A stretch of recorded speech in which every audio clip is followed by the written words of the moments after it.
Hello, everyone. Good afternoon, and welcome to another wonderful session of Grammar Live with me, Alexander. I want to trust and believe that your week has been fruitful and that you, as always, been practicing your grammar and usage. I want to use this opportunity to thank each and every one of you for making the time and the effort joining me live every Thursday as we look and digest grammar. So far, we've finished with our last series on conjunctions, where we looked at the three main types of conjunctions, where we talked of the coordinating conjunction, subordinating conjunction, and correlating conjunction. I want to believe that it has been very helpful to you. Today, we are starting a new series on tenses. We are starting a new series on tenses. And as always, I would like to encourage you to share the links with your friends, invite them in, send in your comments, your questions, and your contributions, and then I'll gladly reply to you. Anything bothering you with regards to grammar and its usage, just send in your questions to this particular platform, and I'll get your answers delivered to you in your email or your messenger. Thank you so much for taking the effort to join me once again. All right, so today we want to start a new series, and the title or the series is titled Tenses. Tenses has become or is part of the English language, and it is very, very important to us individually if we want to improve our speaking ability.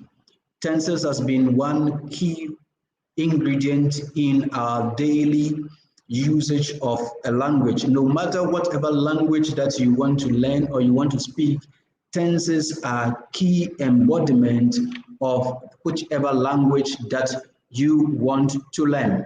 So it's important that we take the effort and the opportunity to really understand and appreciate tenses and then all that it has to offer. So today we want to talk about tenses. Okay, we want to talk about tenses. All right, so let's quickly dive into tenses. So tenses, when we look at the word tenses, the word tense originates from the Latin word tempus, which means time. So that is the origin of the word tense or tenses. It originated from the Latin word tempus, which means time, So once we now get to understand the origin of the word tenses, which means time in Latin, let's look at the dictionary definition of the word tenses. Now, tense is a noun. In terms of the classification, a tense is classified as a noun, and it is defined as a verb-based method used to indicate time. So the first and foremost thing that a tense or tenses do is that they indicate time. So a tense is defined as a verb-based method used to indicate time and sometimes the continuation or completeness of an action or state in relation to the time of speaking.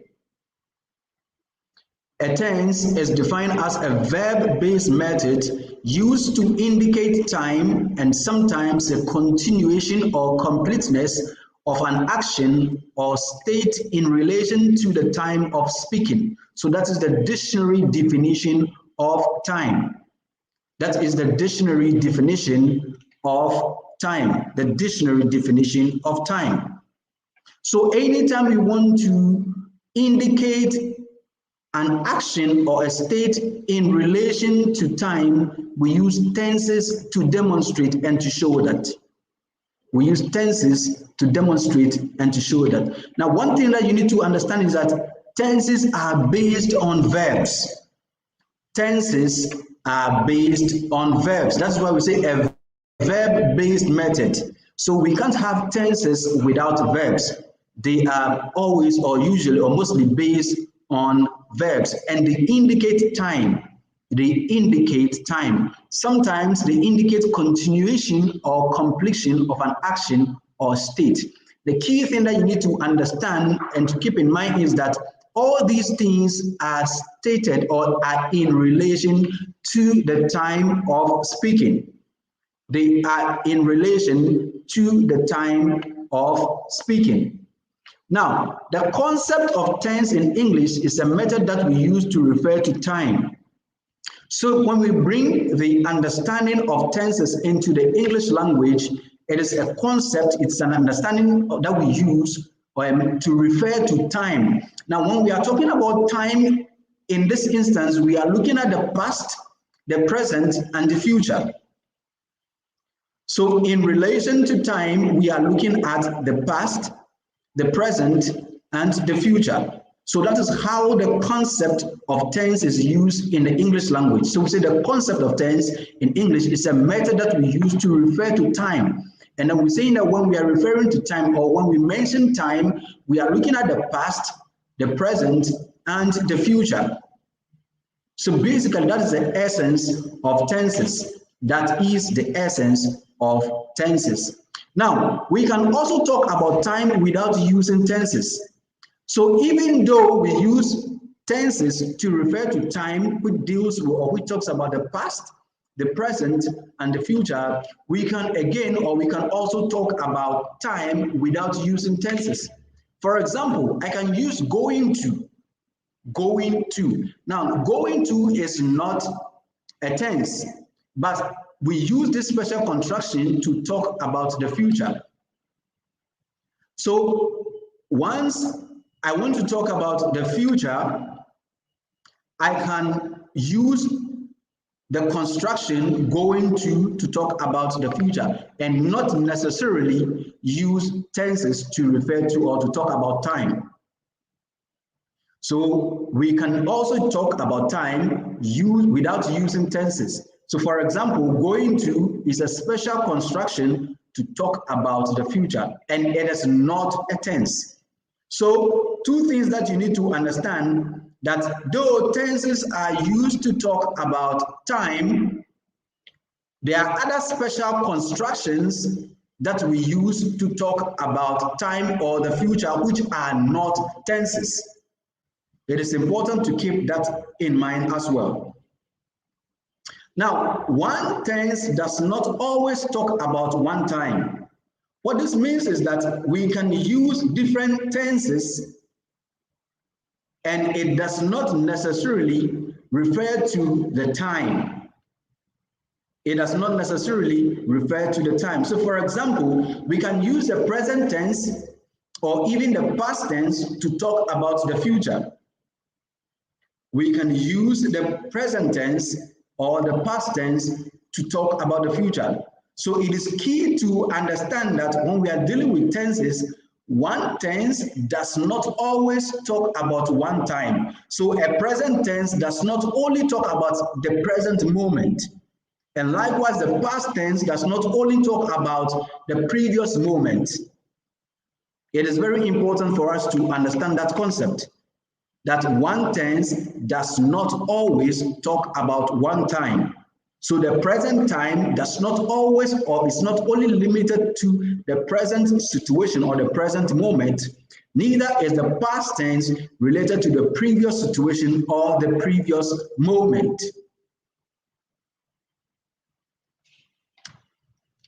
Now, we cannot talk about tenses in English without looking at the two main, dealing with tenses in English. There are two main components that are very important anytime we are talking about tenses, and that is time and aspect. That is time and aspect. Now, these two key elements are the basis on which we came up with the 12 tenses. So there's no way we can talk about tenses without talking about the component of English tenses. And the two main components are time and aspect. Time and aspect. Time and aspect. Now, when we talk about time, time expresses the past, and here the past refers to before now. the past refers to before now.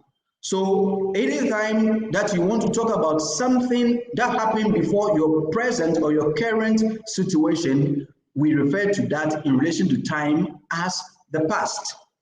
We refer to that as the past. Again, time expresses the present, and here the present refers to now or any time that includes now. The present refers to now or any time that includes now. So that is the present. So what we are doing, we are in the now. We are in the now. Again, time expresses future. Time expresses future. That is after now. No, so after now can be in the next 5 minutes, in the next 10 minutes, in the next month, in the next year, in the next 2 years, in the next 5 years, in the next 20 years. That is future, after now.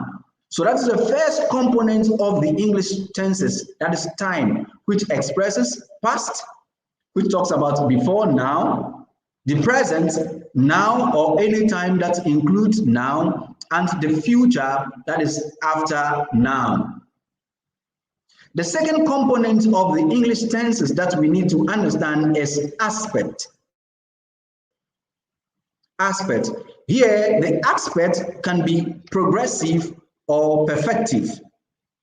The aspect can be progressive or perfective. When we say the aspect is progressive, meaning it is an uncompleted action, it is still ongoing, it is in progress. It is in progress. So progressive refers to uncompleted or unfinished actions or actions that are still in progress or ongoing. Again, aspect can refer to perfective. Now here, perfective talked about completed actions or states. Completed actions or states. Now, I said earlier that it is on these two components that we derive the 12 tenses. It is on this component that we derive the 12 tenses. So let's look at how these components work together in order to give us the 12 tenses that we often use in English. So this is it. So with time, we have the past, the present, and the future. We have the past, the present, and the future. Now, before I talk about this, some grammarian, or there's a group or class of grammarians that are of the view that there are only two main tenses. That is the past and the present, because the remaining or the other tenses are derived or conjugated based on the verbs. So they are of the view that we have only two tenses, and that is another issue altogether. In another series, probably we will look at that. But for today, let's concentrate and focus on whatever we are doing here. So we said time, the time has to do with the past, the present, and the future, and we refer to this as a simple. So the past is sang, present is sings, and the future is will sing. The past is sang, that is what we did previously or before now. Now is sings, and before, after now is going to be will sing. Now, when we come to the aspect, remember that we say the aspect is in twofold. We have the progressive and then the perfective. The progressive was singing for the past, is singing, and then will be singing. Was singing, is singing, will be singing. That is for the progressive, meaning that it is an uncompleted or unfinished action, or it is an action that is still ongoing. It started from some time and it is still ongoing, progressive. Then the second element in the aspect is the perfective, which has sung, had sung, has sung, and will have sung. had sang, has sang, will have sang. Now, these key ingredients, which are the components, are the elements that we put together to have what we call the 12 tenses. Now, the progressive aspect produces progressive or continuous tenses. So when we talk of the progressive aspect, they produce what we call the progressive or the continuous tenses, meaning it is out of the progressive that we have the past continuous, the present continuous, and then the future continuous.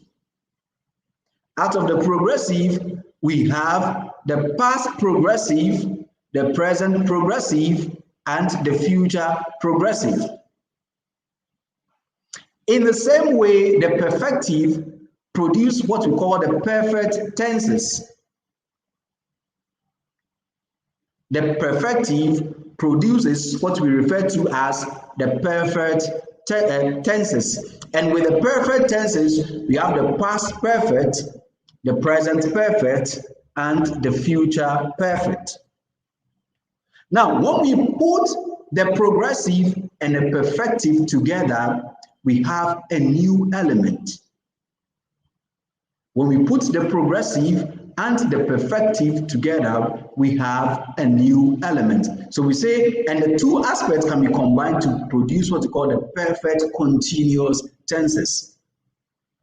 The perfect continuous tenses. So we have the past perfect continuous, the present perfect continuous, and then the future perfect continuous. The future perfect continuous. So you see how progressively all these important components of the English tenses work together to give us our 12 tenses that we use in the English language. Now, it is important not to confuse the name of a verb tense with the way we use it to talk about time. That is another key thing that as a learner of English, you don't need to confuse the name of the verb tense with the way we use it to talk about time. For example, a present tense does not always refer to the present time. So if you hear the name present tense, it does not always refer to the present time. That is what you mean by you don't need to confuse the name of the verb with the way we use it to talk about time. So a present tense does not always refer to the present time. Example, I hope it rains tomorrow. So even though the verb name rains is in the present, the tense does not refer to the present tense. Here it's talking about a future time. Here it is talking about a future time. It is talking about a future time. And a past tense does not always refer to a past time. A past tense does not always refer to past time. For example, if I had money now, I could buy it. If I had money now, I could buy it. So here, even though the name of the verb tense had, but it is referring to a present moment. It is referring to a present moment. So it is important not to confuse the name of the verb tense with the way we use it to talk about time. All right, so this brings us to the end of this wonderful session. And I believe it has been very helpful and fruitful to you. As always, this is just the introduction. In our subsequent episodes, we will take each of the 12 tenses and look at how useful and how important they are in terms of our speaking and in our writing. Till then, I wish you the very best of the day. Continue practicing and remember that with grammar, you will speak better. Make a time with me next week for another wonderful session. Have a great weekend. Bye-bye.